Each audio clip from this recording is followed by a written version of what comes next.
আজকে আমি বানিয়ে নিচ্ছি বাঁধাকপির তরকারি আর মাছের মাথা দিয়ে ডাল। বাঁধাকপিটাকে ঝুড়ো ঝুড়ো করে কেটে রেখেছি।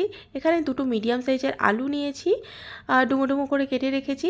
4-5টা রসুনের কোয়া, আদা, কাঁচা লঙ্কা আর টমেটো কুচি নিয়েছি। এখানে আমি নিয়ে নিয়েছি রুই মাছের মাথা, আর কড়াইটাকে ভালো করে গরম করে নিয়ে হাফ কাপ পরিমাণ আমি মুগের ডাল দিয়ে দিলাম। মুগের ডালটাকে একটু নাড়াচাড়া করে নিতে হবে যতক্ষণ না পর্যন্ত এর কাঁচা গন্ধটা কেটে গিয়ে একটা ভাজা ভাজা গন্ধ আসছে। এবার এটাকে আমি একটা পাত্রের মধ্যে নামিয়ে নিচ্ছি, জল দিয়ে রেখে দিলাম ধোয়ার জন্য।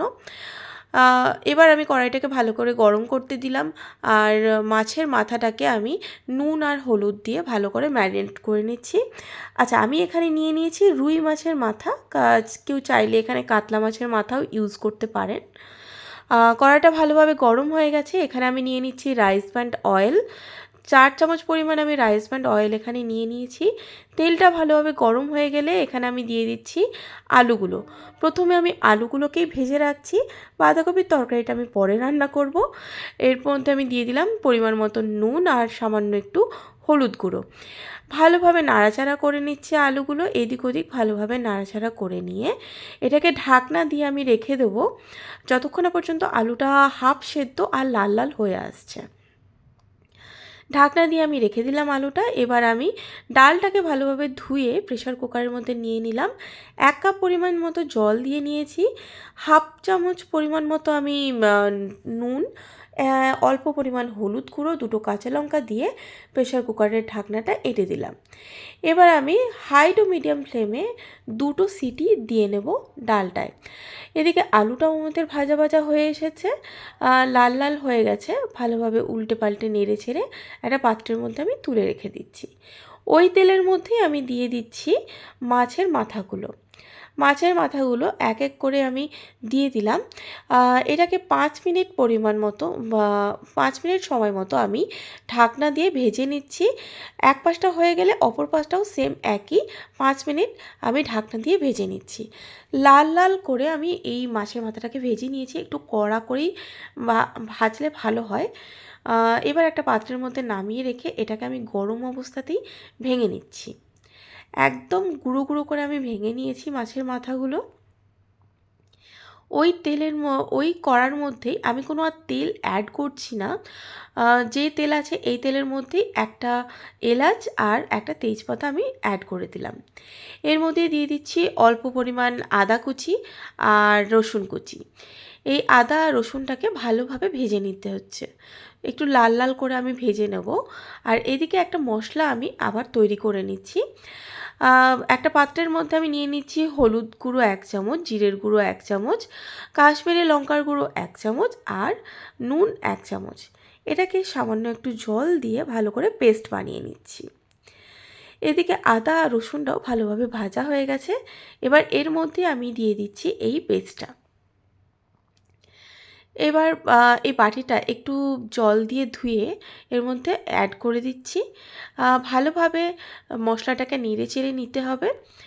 এবার এটাকে একটু ঢাকনা দিয়ে রেখে দিচ্ছি যতক্ষণ পর্যন্ত তেলটা ছেড়ে যায়। আর এদিকে আমাদের প্রেশার কুকারের ঢাকনাটাও খুলে গেছে, ডালটাও সেদ্ধ হয়ে গেছে। এখান থেকে মশলা থেকে তেলটা ছেড়ে গেছে, এর মধ্যে দিয়ে দিচ্ছি আমি ডালটা দিয়ে ভালোভাবে মিশিয়ে নিচ্ছি। অ্যাড করে দিচ্ছি একটু চিনি। আমার এখানে ডালের নুনের পরিমাণটা ঠিক আছে, আপনারা একটু চেক করে নেবেন যে নুনটা ঠিক আছে কিনা। যদি লাগে তাহলে অ্যাড করে দেবেন পরিমাণ মতো। ঢাকনা দিয়ে ভালোভাবে ফুটিয়ে নিয়েছি ডালটা। এর মধ্যে দিয়ে দিচ্ছি আমি ওই গুঁড়িয়ে রাখা মাছের মাথাগুলো। গুঁড়ো করে রাখা মাছের মাথাগুলো দিয়ে ভালোভাবে মিশিয়ে নিচ্ছি। আমি এখানে ডালটা একটু ঘনত্ব রেখেছি, কেউ চাইলে আপনারা পাতলাও করে নিতে পারেন, কেউ চাইলে এর থেকেও বেশি ঘন করে নিতে পারেন। অ্যাড করে দিচ্ছি অল্প পরিমাণ 1 চিমটে পরিমাণ মতো গরম মশলা গুঁড়ো। এটাকে ভালোভাবে মিশিয়ে নিচ্ছি। এর মধ্যে চাইলে কেউ ঘি দিতে পারে, আমি দিচ্ছি না। একটা পাত্রের মধ্যে নামিয়ে রেখে দিলাম। আমার মাছের মাথা দিয়ে ডাল কমপ্লিট। কড়াইটাকে ভালো করে ধুয়ে আমি এর মধ্যে 2 টেবিল চামচ সর্ষের তেল অ্যাড করে দিচ্ছি। এবার আমরা করে নেব বাঁধাকপিটা। আমি টমেটো আর কাঁচা লঙ্কাটা অলরেডি বসিয়ে দিয়েছি তেলের মধ্যে, ভিডিওটা করতে ভুলে গিয়েছিলাম। এবার একটা পাত্রের মধ্যে আদা নিয়ে নিয়েছি, তার মধ্যে 1 চামচ পরিমাণ হলুদ গুঁড়ো, জিরের গুঁড়ো, কাশ্মীরি লঙ্কার গুঁড়ো আর 1 চামচ পরিমাণ নুন অ্যাড করে ভালো করে পেস্ট করে নিচ্ছি। টমেটো আর কাঁচা লঙ্কাটা একটু নরম হয়ে গেছে, এর মধ্যে দিয়ে দিচ্ছি আমি এই পেস্টটা। ভালোভাবে নাড়াচাড়া করে নিচ্ছি। এটাও আমি বাটি ধোয়া জলটা দিয়ে আবারও ভালো করে নাড়াচাড়া করে নিচ্ছি, যতক্ষণ না পর্যন্ত মশলা থেকে কাঁচা গন্ধটা বেরিয়ে যাবে ততক্ষণ পর্যন্ত আমি কিন্তু এটা নাড়াচাড়া করে নেব। টমেটোটাও আরেকটু সেদ্ধ হবে, ভালো করে ঢাকনা দিয়ে কিন্তু এটা আমি নাড়াচাড়া করে নিচ্ছি। মশলা থেকে তেলটা বেরিয়ে যাওয়ার পর আমি এখানে কিন্তু কুচিয়ে রাখা বাঁধাকপিগুলো অ্যাড করে দেবো। দেখুন মশলা থেকে তেলটা ছেড়ে গেছে, কত সুন্দর একটা কালার বেরিয়েছে। এবার আমি এটাকে ভালো করে নাড়াচাড়া করে নিলাম। এর মধ্যে আমি দিয়ে দিচ্ছি কুচিয়ে রাখা বাঁধাকপিগুলো। যেহেতু আমার বাঁধাকপিটা খুব নরম, তাই আমি আগে থেকে ভাপিয়ে রাখিনি।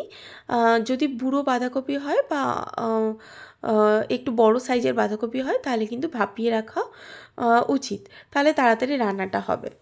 তো এখানে আমার যেহেতু বাঁধাকপিটা নরম ছিল আর খুব ছোট্ট বাঁধাকপি ছিল, তো আমি এটাকে ভালোভাবে মিশিয়ে নিচ্ছি মশলার মধ্যেই ডাইরেক্টলি, আমি ভাপিয়ে রাখিনি। ভালোভাবে মশলাটা নাড়াচাড়া করে নিচ্ছি, ভালোভাবে মিশিয়ে এটাকে আমি ঢাকনা দিয়ে রেখে দিয়েছি। 5-10 মিনিট পরেই এটা কিন্তু একদম নরম হয়ে গেছে। এর মধ্যে আমি ভালোভাবে আবারও মিশিয়ে নিচ্ছি মশলাটা। এবার আমি অ্যাড করে দিচ্ছি ওই ভেজে রাখা আলুগুলো দিয়ে আমি ভালোভাবে আবারও নাড়াচাড়া করে নেব আর মিশিয়ে নিচ্ছি। ভালোভাবে নাড়াচাড়া করে মশলাটার সাথে এটাকে আবারও জল দিয়ে একটু কিন্তু ঢাকা দিয়ে রাখতে হবে। দেখে নিন, ভালোভাবে নাড়াচাড়া করে নিয়ে আমি কিন্তু এর মধ্যে একটু জল অ্যাড করছি, করে এটাকে ঢাকনা দিয়ে কিন্তু আবারও রান্না হতে দেব কিছুক্ষণের জন্য, যতক্ষণ না পর্যন্ত আলুগুলো গলে যাচ্ছে ততক্ষণ পর্যন্ত কিন্তু এটা আমি ঢাকনা দিয়ে একটু রান্না করে নেব। কারণ আমাদের আলুগুলো তখন আমরা ভেজে রেখেছিলাম, পুরোপুরি সেদ্ধ কিন্তু হয়নি। তো ঢাকনা দিয়ে যতক্ষণ না পর্যন্ত আলুটা গলে যাচ্ছে ততক্ষণ পর্যন্ত আমি এটা রান্না করে নিচ্ছি।